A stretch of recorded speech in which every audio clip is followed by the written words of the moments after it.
ஓம் சாந்தி மாதவா. உங்களுக்கு பிடிக்கும்னு சொல்லிட்டு தோட்டத்துல போய் பழங்கள்லாம் பறிச்சிட்டு வந்து வச்சிருக்கேன். எடுத்துக்கோங்க. எனக்கு இதில் விருப்பம் இல்லை. உங்களுக்கு என்ன விருப்பம் பின்ன? எனக்கு விருப்பம் எல்லாமே குழந்தைகளோட தீய குணங்களை, விகாரங்களை என்னிடம் கொடுக்க வேண்டும். அதை வச்சு நீங்க என்ன பண்ண போறீங்க? விஷத்தை சிவன் அருந்தினார் என்று ஒரு கதை உள்ளதான தெரியுமா பார்வதி? தெரியுமே.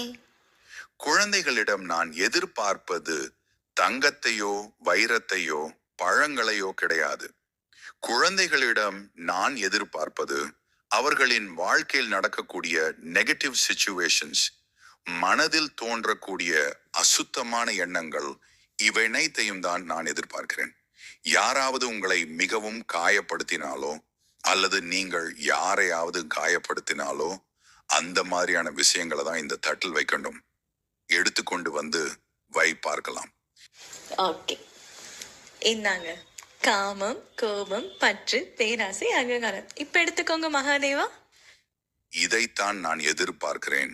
இது அனைவராலும் கொடுக்க முடியும் என்று நினைக்கின்றாயா? கிடையவே கிடையாது. கோடியிலும் ஒரு சிலர், அவர்களிலும் வெகு சிலர் தான் இதை என்னிடம் கொடுக்கிறார்கள். அவர்களைத்தான் பார்வதி நான் 8 மணி மாலை மற்றும் 108 மணி மாலை ஆக்குகிறேன். இந்த ரகசியம் அனைவருக்கும் தெரியாது. இந்த ரகசியத்தை புரிஞ்சு கொண்டால் அவங்க சாதாரணமான ஆள் கிடையாது குழந்தை. பாக்குறவங்க எல்லாருமே பெரிய ஆளுங்க தான் பாபா, மறந்துடாதீங்க. ஆமாம் ஆமாம், இந்த வீடியோவை பார்க்கிற அனைவருமே என்னுடைய செல்லமான குழந்தைகள் தான். ஓம் சாந்தி பாபா. ஓம் சாந்தி பார்வதி. ஓம் சாந்தி மாதவா.